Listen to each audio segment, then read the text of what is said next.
인간적인 사과를 받고 싶었다.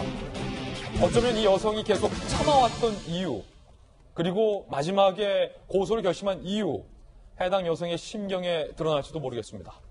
자, 먼저 지속적인 성추행을 받아왔다라는 피해 중에 굉장히 일부분만 어제 여성은 공개를 했는데요. 어떤 일이 있었던 것인지, 4년 동안 무슨 일이 서울시장 집무실 안팎에서 벌어지고 있었던 것인지 해당 고소인의 주장부터 직접 들어보시죠. 본 사건은 박원순 전 서울시장의 유력에 의한 비서 성추행 사건입니다. 이는 4년 동안 지속되었습니다. 본인의 속옷 차림 사진 전송, 늦은 밤 비밀 텔방 대화 요구, 음란한 문자 발송 등 점점 가해의 수위는 심각해졌고, 심지어 부서 변동이 이루어진 이후에도 개인적 연락이 지속되었습니다. 피해자의 무릎에 나 있는 멍을 보고 호호해주겠다고 하면서 자신의 입술을 접촉하는 행위를 했습니다. 침실로 피해자를 불러서 안아달라며 신체적인 접촉을 하고,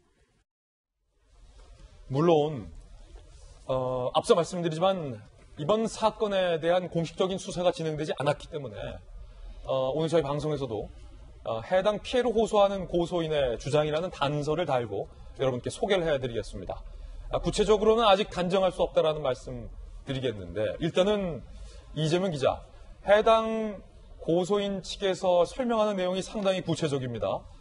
장소도 굉장히 특정이 돼 있고, 특히 서울시장 집무실 내에 있는 박 시장의 개인 침실에서 안아달라는 요구를 했었다라는 굉장히 구체적인 진술을 피해를 호소하는 여성 측에서 폭로를 한 겁니다. 그리고 무릎에 멍이 들었었나 보죠? 네.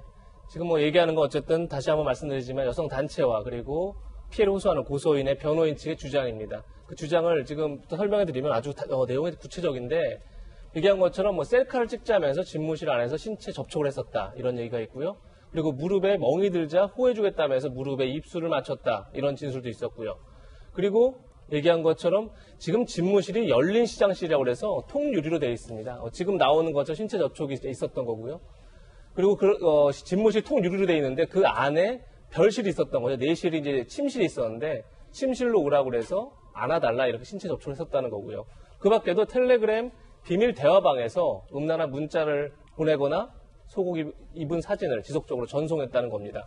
특히 마지막 줄에 있는 게 중요한데, 자, 비서직을 그만둔 이후, 그러니까 올 초에 이제 다른 데로 옮겼는데, 그럼에도 불구하고 지속적으로 계속 텔레그램 비밀 대화방에 초대를 해서 거기서 이제 지속적인 성추행이 있었고, 이것이 지난 4년간 지속됐다는 겁니다. 그러다 보니까 이게 이제 안희정 전 지사나 오거돈 전 시장의 사건이 불거졌을 때도 계속 이 같은 지속적인 성적 괴롭힘이 있었고, 이렇게 봤을 때는 명백한 위력에 의한 성폭력이다. 이게 지금 여성 단체와 고소인의 변호인 주장입니다. 예, 위력에 의한 성추행이다라는 주장인데, 오늘 판사 출신의 또 국회의원 출신의 고승욱 변호사님 나오셨는데요. 지금 해당 여성 측이 주장하는 피해 내용 등은 굉장히 일각이다라는 설명도 어제 있었고, 네. 특히 다시 한번 좀 우리가 정리한 내용을 좀 살펴보시면요. 늦은 시간에 박 시장에게 비밀 텔레그램방으로 지속적인 연락이 왔었고, 박 시장이 굉장히 부적절한 음란한 문자와 또 속옷 입은 사진을 지속적으로 전송을 해왔다는 게 주장인데, 이와 같은 사진과 문자 메시지, 텔레그램 방 같은 것들을 이미 해당 여성 측에서 경찰에 제출을 했고, 중요한 부분이 늦은 시간 친구들과 같이 있었는데 박 시장에게 온 문자 메시지를 그 자리에 있었던 자기 친구들에게 보여준 적도 있다고 얘기를 했어요. 네. 위력에 의한 성추행이 다라는 게 주장인데, 판사 출신으로서 어떻게 보십니까? 사실 이제 성추행과 성희롱이 지금 섞여 있습니다. 그렇군요. 그래서 주된 게 이제 문제되는 게 성추행이기 때문에 사건 자체를 이제 성추행이라고 이제 보통 규정을 하는데요. 뭐 이제 신체 접촉이나 이런 부분들은 사실 두 사람만의 어떤 현장이고, 그 내실에 뭐 CCTV 이런 것들이 설치될 리는 없기 때문에, 그건 이제 어느 정도까지 그 주장이 사실로 인정될지는 사실 이제 지켜볼 필요가 있고요. 네.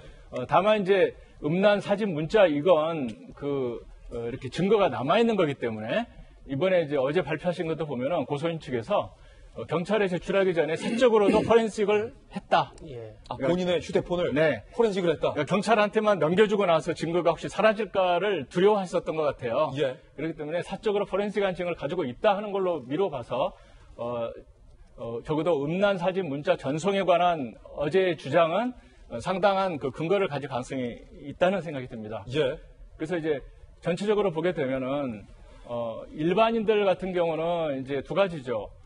물리적으로 제압해서 하는 경우는 강제추행죄라 그래가지고 예. 10년 이하의 징역이라고 하는 굉장히 중한 처벌을 받는데 예. 직장 내에는 물리적인 그런 억압 수준보다도 내가 직무상 그 관계에 있어서 억압당해가지고 사실상 반항할 수도 있었겠지만 사실상 못한 거. 예. 그런 경우를 이제 직무상 위력을 동원한 성추행이라고 하는데 이런 경우는 3년 이하의 징역이라고 돼 있습니다. 그래서 예. 전반적으로 보게 되면은 그 직무상 그런 관계를 통한 그 위력을 행사해서 성추행했다. 이제 이게 사건의 핵심인 것 같습니다. 그렇군요.